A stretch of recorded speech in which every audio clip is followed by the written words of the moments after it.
Hi friends, as you can see we're still at Maddie's house. This has been my longest stint babysitting Maddie. She's a little Westie. If it's your first time here and you're like, who is Maddie? Hi, I'm also Alicia. Thank you so much for clicking on my video. And if you are returning, well, thank you for visiting me again. KINKYSWEAT stands for my kinky hair and sweat life. I'm a fitness professional who loves things, all movement and beauty. If you want to check out what I do in between the makeups, you can head over to my Instagram. Letting you know I am relying on artificial light. Even though I'm in front of two windows, they are far and it's cloudy. The exposure would not have been to my liking, but we're going over a palette that is not new, that I encountered while organizing my makeup and such, and it is this little guy here. Who remembers this? I do remember the backlash when Pat released his little kit. I believe it came with the palette you see here.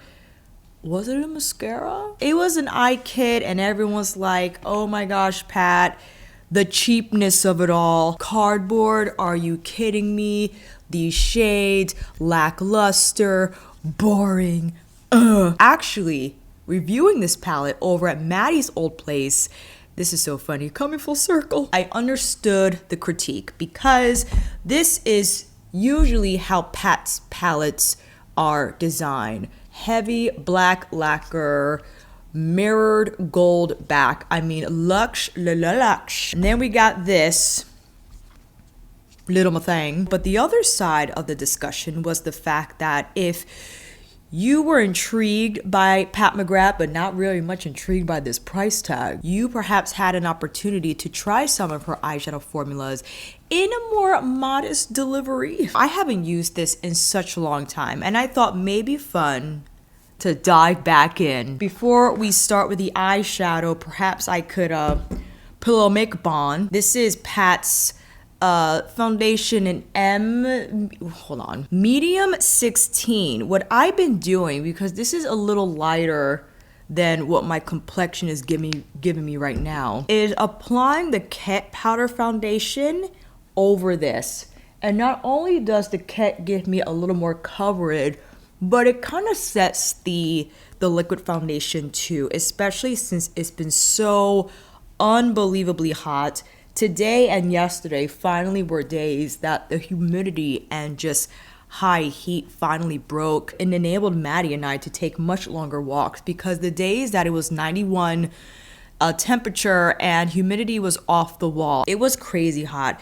It would have been too hot for her little paws on the pavement, and it's like you were in this vacuum of heat, and even if there was a breeze, the breeze was still hot, so there was really no escape. And I was so happy to finally feel yesterday that we had a break from that intense heat. Using the Fixx powder foundation from Kett in N16, and the brush you just saw me use was from Houkodou, La Fuga del Gato. I have a video breaking down the entire set. I will link it down below and up above here on the card. But I like to go in with this brush also over the liquid foundation, and what this will do is kind of balance out my complexion, bring in more warmth, because I do love the texture of Pat's foundation, but I didn't want to buy a whole other bottle of foundation just to better match my skin tone when I can rely on other products to make that adjustment for me. And then I'll go in with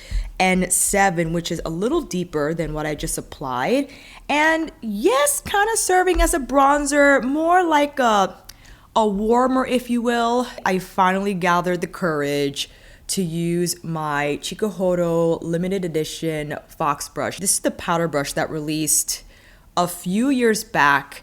It was like so beautiful, and I saw that price and I was like, no way. Instantly regretted it because it sold out right away. It returned and I jumped on it. Look at this. Just, oh my gosh. So hopping into N7, picking up some product, and I'm just whipping it in a very kind of haphazard way to just bring in a little bit more warmth. Now this color packs a punch, as you can see already. You know, I have more than enough.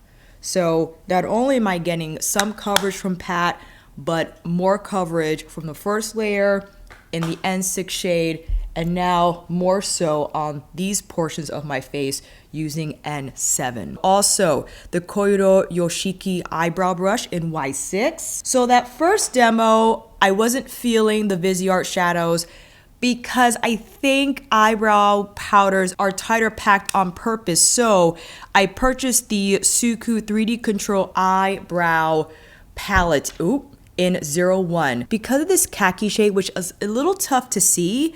But man, because the powder is stiffer, I've been feeling this first to use as the initial step to initiate Operation Brow Fluff. And because of the stiffness of the brush, the powder combs through evenly.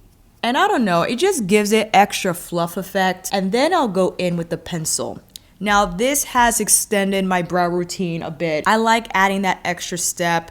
The khaki and dark taupe color of these brow shades in the palette, I think mesh with my brows very well.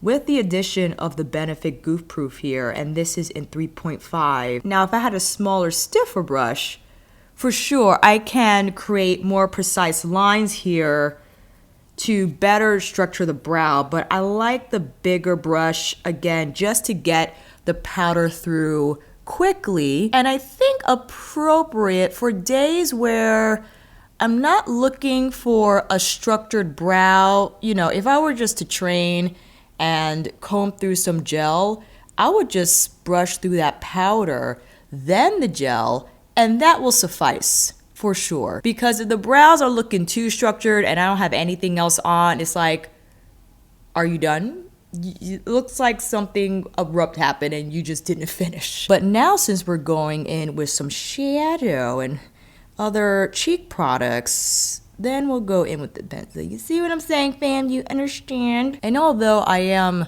training after this, I'm not really lifting. I'm doing more flexibility because I'm trying to get back into my back bending, which has been on and off.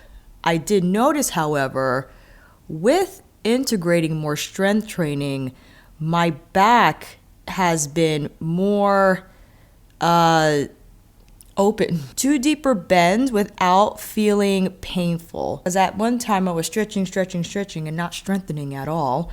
And that does not help in the long run. So today we're gonna just do some handstands, maybe some over splits, you know, very easy, okay? Ish. I failed to bring my eye primer with me. I know. It's like I took 2 days to pack because I know myself. I knew I would forget something despite me going over everything again over the course of 2 days to ensure that I do not forget something. I ended up not only forgetting my eye primer, but my false lashes, which is all good. I mean, I would only have used them for multi-look videos, which I did 2 days ago. That was my Subversive and Utopian Dream mashup that is up, I think, at this point. I believe that's what I intended to do anyway. But it ended up fine with just the mascara, as I applied both the Kill Lash and Pat's Dark Star, which I am rather fond of, that combination. One more fluff through to ensure everything looks smooth. All right, it's eyeshadow time. And you know what that means. Why don't you come in a little closer? That's enough. All right, we got Afterglow, Paradiso, Liquid Sun, Dark Matter, Lesson, and Amnesia. I dig these colors because they're very simple to use. And also, with this metallic formula, you don't necessarily need a matte to blur out the edges. I find if you take a soft brush after maybe using a packer brush to apply these shades to your lid, you use a softer, longer bristle brush to diffuse the edges through your crease, and it will create that nice blurred effect. Paradiso you know what? It's between, I would say, Taboo and the matte shade in Bronze Seduction. is either disobedient or another name in that realm. I still have Subversive and Utopian Dream on standby. Just for reference, this is Deep Shade from Subversive. You can see how much more neutral that appears next to Paradiso, and Extreme Plum Noir from Utopian Dream is just more plummy instead of brown. I do want to go in with Secret Eden first, because I think I want, where is it? I want just a softer diffusion of color through the crease before I go in with Paradiso. Or you know what? You know what I'm thinking? Let's just go in with Paradiso first. If anything, I could go in with Paradise Venus first. But just for the sake of the demo, I'm using my Wayne Goss artist brush in 05, which I've just been using like crazy as my crease brush. It's fluffier than like the number 16 or number 3, but because of the taper, it just diffuses effortlessly. I mean, one of the best brushes I feel for the first color laydown. Paradiso still has it, man. It's looking good. Now, if you wanted to build this color up, I would suggest you go in with a smaller brush. This is my Kyoreido Kiwami eyeshadow brush. It's squirrel hair, softer, and not as much pickup as the goat from Wayne's, that Tuckahoe goat. But because it's smaller, it'll put down a little more color, but still in a soft manner. Now my Koyuro Yoshiki Y7 small brush, in with Dark Matter. I think Dark Matter is, I don't remember if this is a matte or it's a metallic with sparkles. Nevertheless, I'm still gonna use this brush, which is Tanuki hair, is raccoon hair, to create a nice smoky wing here. And I found that this is probably one of the best uses for this brush, because it's pointed, but it's still soft, but it doesn't splay. And I find that's ideal to create smoky wings with.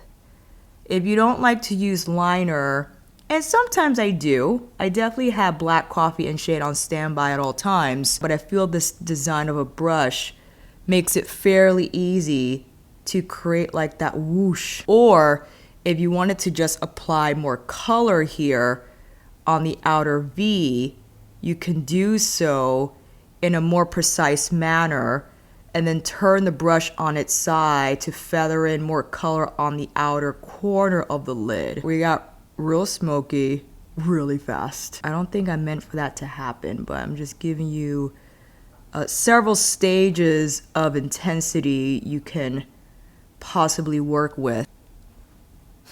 Back in with my Kyoreido brush to blur the edges between Dark Matter and Paradiso so they could look more diffused. What's going on, Mad?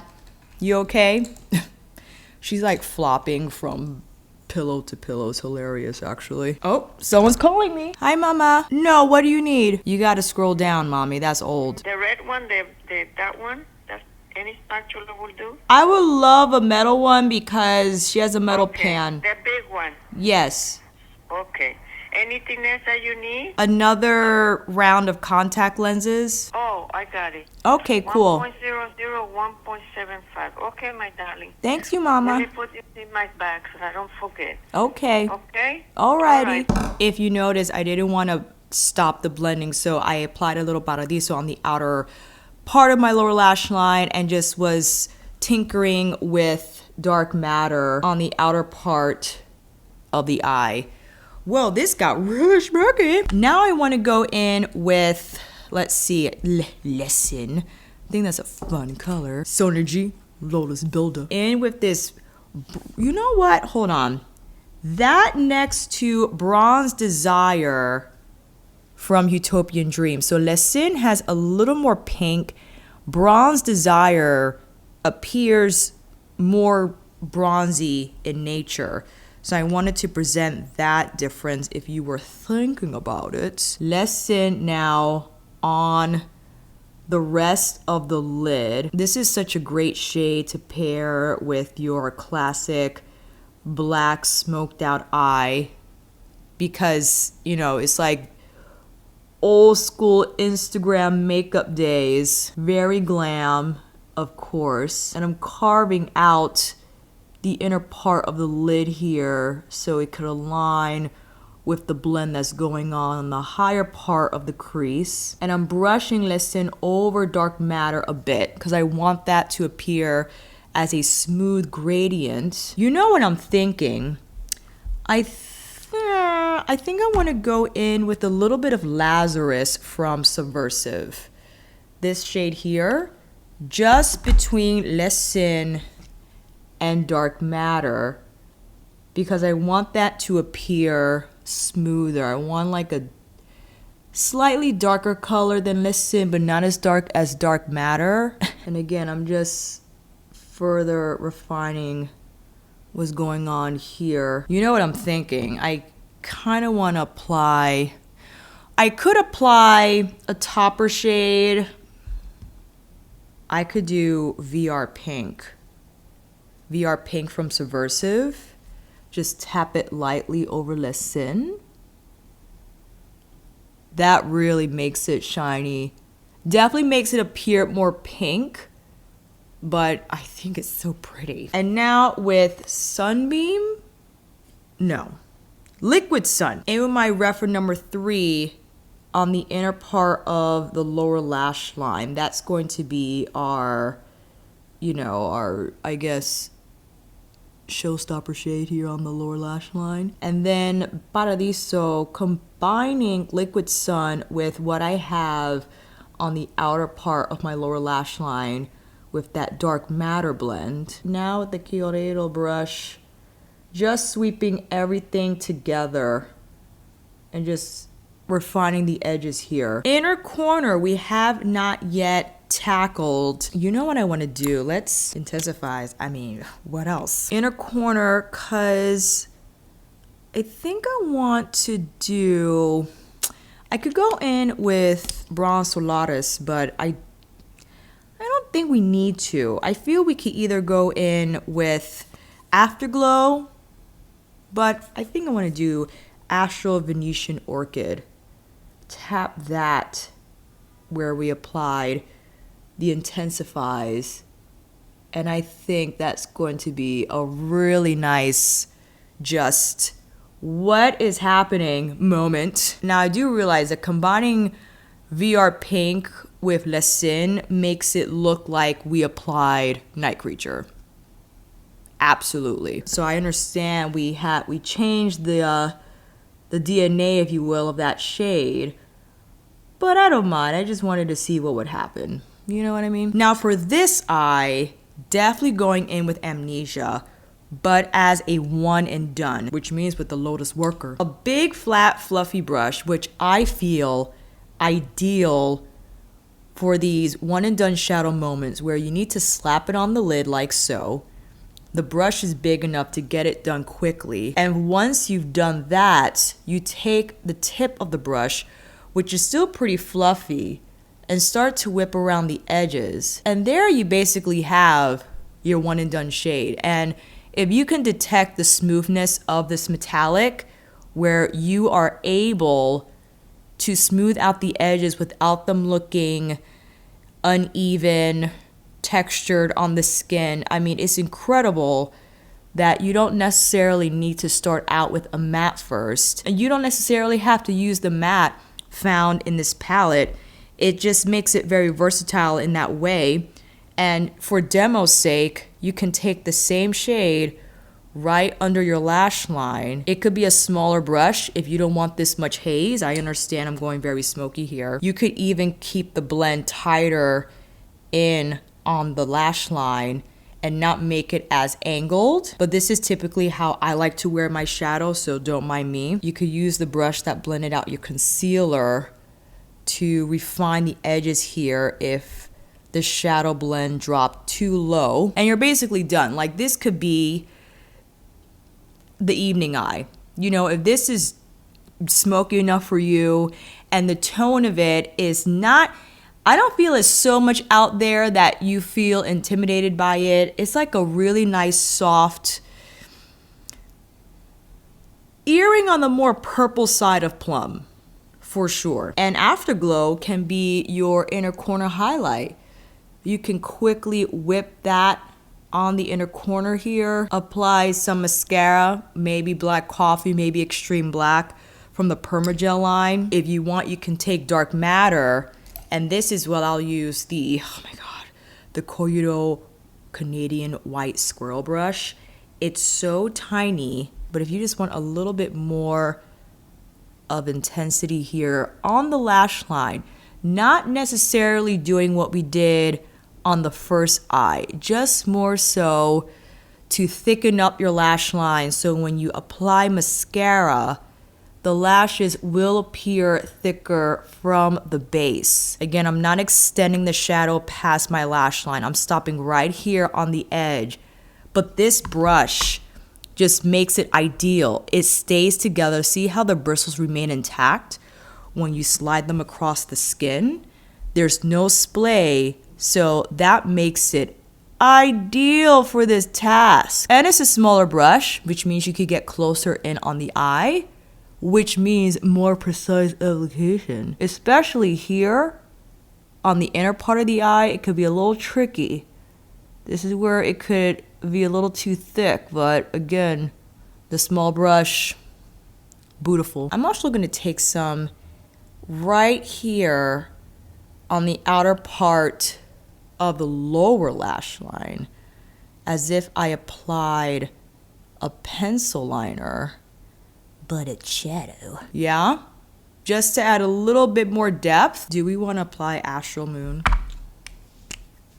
to Amnesia? I think we do. Placing a little bit of intensifies right on the center here. Just Astral Amethyst Moon from Utopian Dream.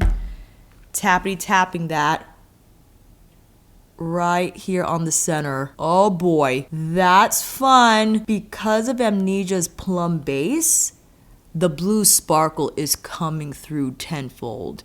What a beautiful surprise. You know, if you happen to have this palette and you forgot that you have it and you have Utopian Dream, I think it's nice just to, you know, welcome that possibility of amping up what you think might be super basic here. Adding a little bit of sparkle will do just fine. I realize I did not set my under eyes, so why don't we go in with a little bit of powder, which I think is helpful here, especially since I feel we concluded our shadow segment. We did everything we needed to do.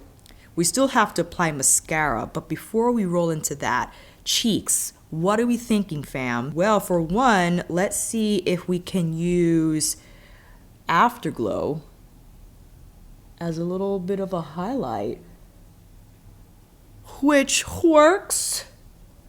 And if you're a deeper skin tone, then Liquid Sun will be gorgeous because that's definitely more golden. If you're lighter than me, then Afterglow might be a little too yellow on you.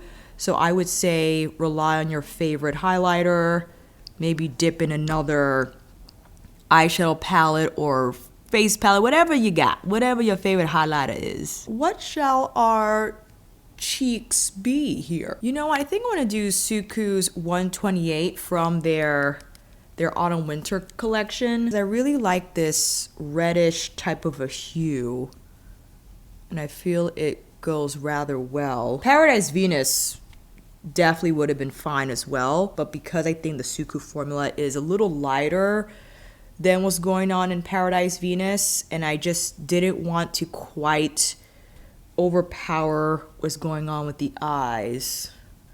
So I think that's a good way to go. All right, now for these lashes. As I mentioned in my Subversive mashup video, I've been combining Clio Professional's Kill Lash with Pat's Dark Star Mascara because I love Kill Lash's ability to curl and hold the curl like that. The lashes ain't budget, friends. But I still appreciate Dark Star's just thickness, you know what I mean? With that said, doing the Kill Lash first. We'll have this on standby because I do prefer Kill Lash on my bottom lashes as the Dark Star does transfer. But first, let's go in with Dark Star over Kill Lash. I still have to experiment whether I should wait for the Kill Lash to dry a bit more.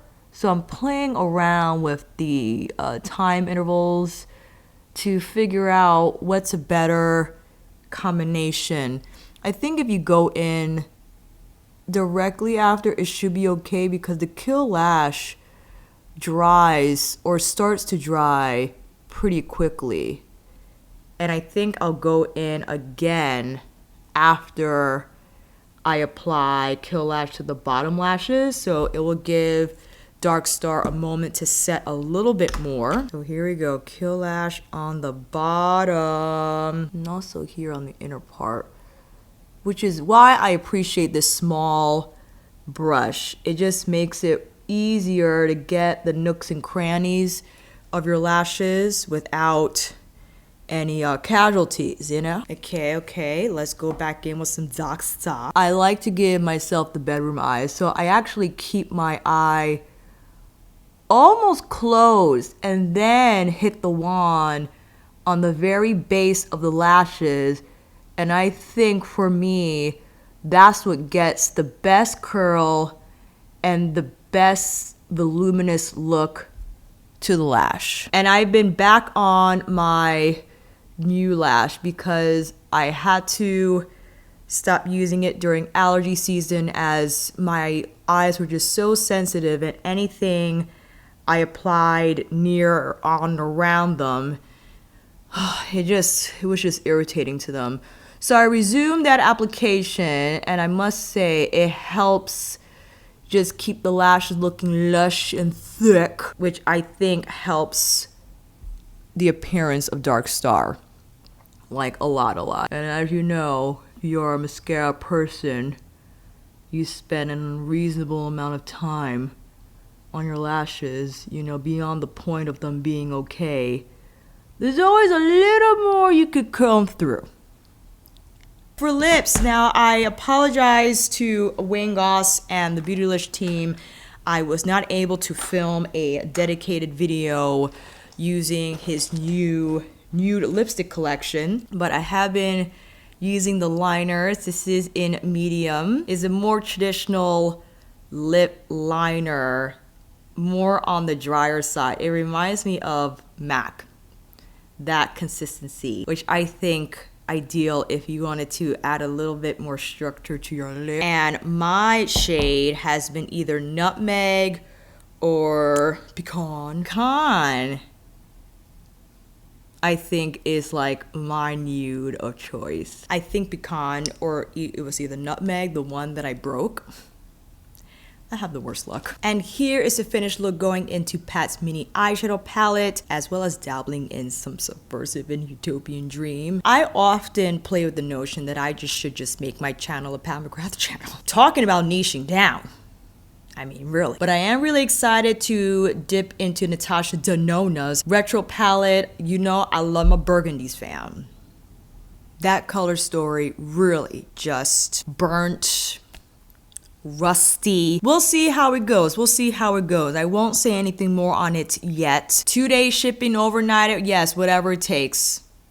This is the YouTube life, okay? And we'll see how it goes. But right now, I'm just having fun with the pat shadows, fam. This is what my I just realized these are so.